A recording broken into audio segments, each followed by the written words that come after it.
Luke 14, 1 through 14. And it came to pass, as he went into the house of one of the chief Pharisees to eat bread on the Sabbath day, and they watched him. And behold, there was a certain man before him which had the dropsy. Dropsy involves swelling due to a buildup of fluid in tissues and cavities. And Jesus answering spake unto the lawyers and Pharisees, saying, Is it lawful to heal on the Sabbath day? And they held their peace. And he took him, and healed him, and let him go. And answered them, saying, Which of you shall have an ass or an ox fallen into a pit, and will not straightway pull him out on the Sabbath day? Sabbath regulations had become so unbalanced in practice that it was indeed permissible to have mercy on a beast, but not a person.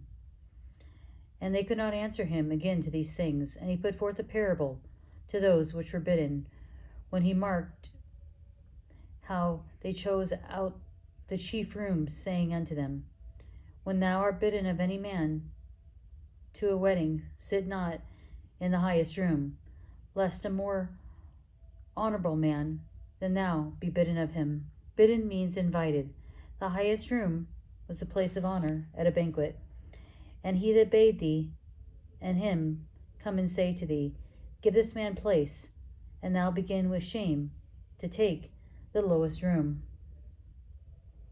But when thou art bidden, go and sit down in the lowest room. And when he that bade thee cometh, he may say unto thee, Friend, go up higher, then shalt thou have worship in the presence of them that sit at meat with thee. Worship would be more modernly translated esteem. Jesus is not encouraging human pride. For whosoever exalteth himself shall be abased, and he that humbleth himself shall be exalted. Then said he also to him that bade him, When thou makest a dinner or supper, call not thy friends, nor thy brethren, neither thy kinsmen. Bid thee again, and a recompense be made thee. But when thou makest a feast, call the poor, the maimed, the lame, the blind, and thou shalt be blessed, for they cannot recompense thee. For thou shalt be recompensed at the resurrection of the just. This passage is found only in Luke. It is surely not a command to refuse hospitality to friends, family, and those who may be well off. Jesus fellowshipped in such circles himself. Jesus rather issues a reminder that it is incumbent on his followers to do good both to the lovable and the unlovable.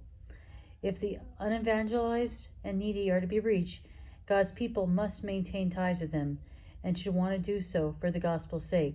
Jesus was known as a friend of sinners. To do what is right in God's eyes at all times is virtuous, but even more so when one's charitable acts cannot possibly be attributed to desire for immediate personal advantage.